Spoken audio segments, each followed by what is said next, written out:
La historia ha sido escenarios de ejércitos sumamente poderosos, superiores en cantidad y números. Pero hubo una zona que nunca logró ser conquistada. Montañas donde la superioridad desaparecía, y Afganistán es uno de aquellos territorios, en concreto el Valle del Panjshir, en persa, 5 leones. Pero lo que hace esta historia grande no es la esencia del valle, sino del hombre que convirtió en hazañas e hitos estas guerras. Ahmad Shah Massoud, nombrado posteriormente como héroe de la nación. Luchó contra la Unión Soviética, contra señores de la guerra y talibanes. Lo que más impacta no fue únicamente su vida, sino su trágica muerte. Asistió al Parlamento Europeo, donde advirtió del peligro inminente de los talibanes, de objetivos más allá de Afganistán, y que estos poseían una visión internacional. Además de que, el régimen había convertido el país en una zona segura para el terrorismo y redes internacionales, pidió ayuda y logística para la Alianza Norte, la coalición que lideraba. Y alertó de las posibles consecuencias devastadoras, no solo en Afganistán, sino en Europa. Su mensaje fue ignorado y tratado como escepticismo. Y el 9 de septiembre, 2 días antes del atentado que cambiaría la mirada hacia los talibanes, fue asesinado en un atentado suicida. A veces aprendemos de la historia que no aprendemos de la historia. Pero su muerte deja en blanco una duda: ¿habría sido distinto Afganistán si no hubiese muerto? ¿Se hubiesen prevenido ataques si no hubiese sido ignorado? Para entender el contexto de Massoud, hay que remontarnos tiempo atrás. Massoud era un hijo de un funcionario de la monarquía afgana. Nació el 2 de septiembre de 1953 en la aldea de Dejangalak, en el ya mencionado Valle del Panjshir. De allí su familia se mudaría durante un periodo a Herat y luego a la ciudad de Kabul. Allí permanecería la mayor parte de su infancia. Su padre poseía una gran biblioteca de distintos autores islámicos, lo que en parte pudo haber contribuido a la formación literaria e intelectual de Massoud. Ya llegada su adultez, Liceo Francés Istiklal de Kabul y luego ingresó en la Escuela Politécnica de Kabul para estudiar ingeniería. Allí aprendería el francés e iniciaría sus primeros pasos en el activismo político. La primera actuación que haría reconocido a Massoud sería la lucha contra la intervención de la Unión Soviética.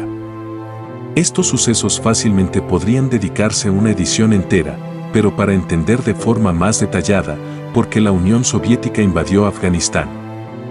En el año de 1978, un grupo de oficiales comunistas darían un golpe de Estado, conocida como la Revolución de Saur.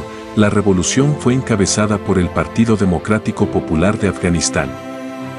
El partido promovió reformas, prometió profundos cambios sociales, como distribución de las tierras, igualdad entre mujeres y hombres, reducir el poder de líderes religiosos. Pusieron en marcha estos procesos, pero el principal problema radicaba en que la mayor parte de la población era rural.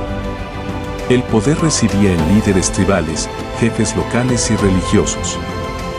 El descontento en el pueblo empezó a relucir, cada provincia comenzó a rebelarse.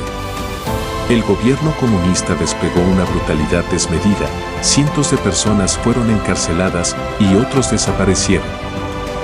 El presidente del Partido Comunista, Mohammad Taraki, era asesinado por su propio compañero, Hafizullah Amin. La Unión Soviética temía perder un aliado, y que esto allanará el camino para Estados Unidos. Del 24 al 27 de diciembre de 1979, soldados soviéticos comenzaron a cruzar las fronteras, con el propósito de realizar una de las operaciones más ambiciosas de la Guerra Fría. Asaltaron el Palacio de Tajbek en la denominada Operación Tormenta 333, donde lograron limpiar la zona, eliminando a 800 guardias de élite y al dictador afgano, deponiendo al dictador, por otro más leal a Moscú, Babrak Karmal. Este tan solo era la antesala a una invasión. Aproximadamente 100.000 soldados soviéticos se asentaron en Afganistán. Entraron con todo tipo de artillería pesada, tanques, armamento, fuerzas aéreas. Quizá el mayor error de las fuerzas soviéticas fue menospreciar la capacidad de la resistencia afgana, de un pueblo que jamás se rendía. Y allí existía una fortaleza, el Valle del Panjshir. A comparación de otros líderes muyahidines, Masoud supo que ir de frente ante el ejército rojo era simplemente un suicidio. El ejército enemigo poseía tanques, helicópteros. Ellos contaban con campesinos armados, convencidos. Su mayor punto era el conocimiento total del terreno, el mayor aliado de la resistencia sería el valle y la geografía. El valle lo rodean montañas de más de 5.000 metros. Habían pocas calles, pasos estrechos, que obligaban a los soldados a caminar en fila. La alianza entendió que ante un coloso de esa magnitud, debían de combinar la estrategia con astucia e inteligencia. Las tropas afganas estaban en constante movimiento, vigilaban de cerca y con cautela, desaparecían durante el día. Y cuando se acercaba el momento oportuno, atacaban. Una mina explotaba el primer vehículo y seguido de otra explosión, que volaba el último. Así encerraban una columna, que continuaban desde las laderas, una ráfaga de disparos. Cuando recién llegaban los helicópteros, no había rastro de los guerrilleros. Era una guerra movida a su terreno, una guerra de desgaste. No buscaban grandes victorias, sino que les saliera cara la estancia. Los soviéticos en respuesta lanzarían otras 9 campañas para destruir a Masoud. Entre los años 1980 a 1985, algunas campañas sumaban entre 20 a 30.000 soldados. Querían borrar el valle como la guardia de la resistencia. Bombardearon aldeas y destruyeron cultivos, obligando a civiles a huir de forma desesperada a Pakistán. Los soviéticos siempre que lograban tomar el valle, declaraban una victoria. Y siempre de forma inesperada volvía a aparecer Masoud.